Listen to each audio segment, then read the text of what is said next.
Allez, on va aller voir ce qui bloque ton autre encore au niveau de votre relation. N'hésite pas à mettre cette vidéo en favori, ça permet de faire un petit peu le point aussi de temps en temps pour savoir ce qui bloque encore ton autre et pourquoi il n'arrive pas à avancer. En tout cas, par rapport à lui-même, mais aussi certainement par rapport à toi. Qu'est-ce qui l'empêche encore, cette jolie âme, de venir à toi? Toujours compliqué les relations sacrées, hein. Mais si tu es sur ce parcours, c'est parce que l'univers a décidé que tu étais clairement capable de pouvoir dépasser ça, en fait.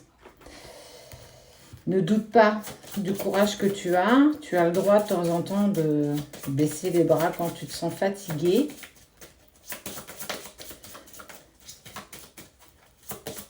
Tu as le droit aussi à un moment donné, si tu souhaites arrêter ce parcours. Ça fait partie aussi du libre arbitre.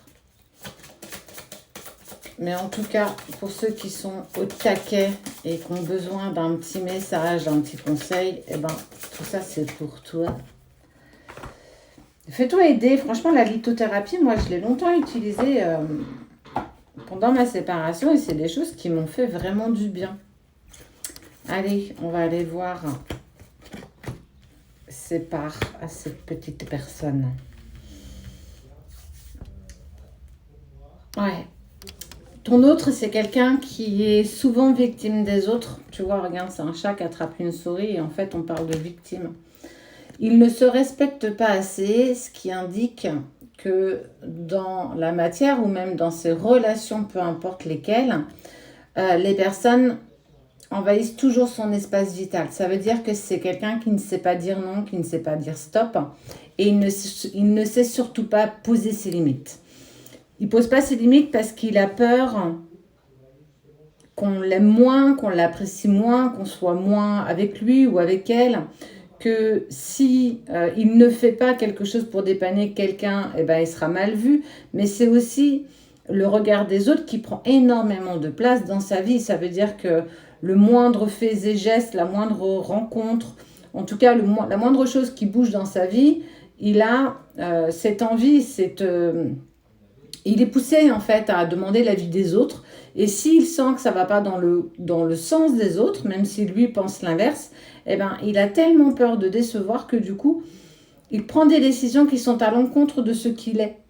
Alors, c'est très contraignant, ça veut dire que quand tu le vis, bah, en fait, tu n'es pas véritablement toi-même, tu vis souvent au niveau du regard des autres et que forcément, s'il ne pose pas ses limites, et ça c'est ce qu'on lui demande de faire et c'est peut-être ce qu'il est en train de mettre en place, ne serait-ce qu'avec toi, il pose ses limites parce qu'il a besoin clairement de regagner son espace vital et de poser ses propres limites. Cette relation, aussi intense soit-elle, lui permet véritablement de mettre en place quand même toutes ces petites choses au quotidien. C'est une personne qui a bloqué ses sentiments et qui les bloque encore. Et on lui demande en fait de se libérer. Clairement, il est passé au rouleau compresseur et au Karcher parce qu'il n'assume pas les sentiments clairement qu'il a pour toi, mais aussi l'amour qu'il devrait s'apporter à lui-même. Tant qu'il refoulera en profondeur ses sentiments, ses émotions, tout ce qu'il traverse, plus ce sera compliqué pour lui. Parce que quelque part, tu mets aussi en place, toi, des choses et ça fait comme un tourbillon, en fait. Tu l'emmènes, tu le tires vers le fond, mais c'est pour pouvoir qu'il puisse se défaire au fur et à mesure de ce qui le maintient dans quelque chose qui n'est plus en accord avec lui. C'est quelqu'un qui peut clairement avoir de la ressource. Sa ressource, c'est la retraite. Alors, peut-être pas la retraite physique, mais ne te laisse pas distraire par l'agitation extérieure, reviens à toi. Il est perturbé par tout ce qui se passe autour de lui. Ses amis, son travail, tout. Mais en fait, il s'oublie très très souvent et trop souvent. Trop être avec les autres fait qu'il n'est plus à l'écoute de soi-même. C'est un de ses problèmes, en fait, à la personne de ton cœur. C'est une personne qui n'arrive pas à se positionner, à se poser et à écouter ce dont il a besoin et envie. Il est toujours à répondre dans le besoin des autres, dans l'attente des autres, à l'écoute des autres, toujours les autres. Je passe toujours les autres avant moi. Eh bien, on est en train de lui dire, hey, stop, il va falloir que tu arrêtes. Et c'est clairement ça, tu vois. le regard des autres, le fait de ne pas délivrer ses sentiments. En fait, il n'est plus lui-même. Il est devenu spectateur de sa propre vie. Il prend plus de décisions pour lui ou pour elle. Il va dans les directions que les autres lui imposent parce que si je dis non, oh mon Dieu, les gens vont sortir de ma vie. L'impact des autres, il a tellement peur d'être abandonné encore et encore. Et pourtant, c'est ce qu'il fait avec toi. Il t'abandonne.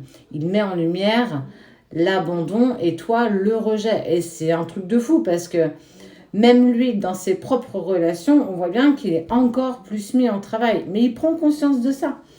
Déleste-toi des paquets trop lourds pour apprécier enfin de t'élever. Tu vois, il y a cette peur d'être abandonné encore et toujours. Mais c'est en lien avec sa petite enfance. Beaucoup, ça vient de là. Mais aussi des vies antérieures. Qu'est-ce qui s'est passé dans une vie passée avec toi qui fait qu'aujourd'hui, il a toujours peur que tu l'abandonnes. Mais c'est lui qui t'a abandonné. Alors, tu vis l'abandon, il vit le rejet, ou à l'inverse, vous travaillez tous les deux ces deux blessures-là, mais en fait, il ne va pas du tout dans la bonne direction. Et clairement, hein, c'est ce que l'univers est en train de dire, mais de toute façon, si tu ne vas pas dans le sens qu'on te demande, Coco, le rouleau compresseur, on va continuer à te passer, repasser encore et encore et encore. Et c'est douloureux pour lui, là, quand même. C'est véritablement douloureux. La mère universelle t'éveille à un amour inconditionnel. Il doit apprendre à s'aimer lui-même passionnément, inconditionnellement pour pouvoir t'aimer convenablement. Mais pareil pour toi d'ailleurs.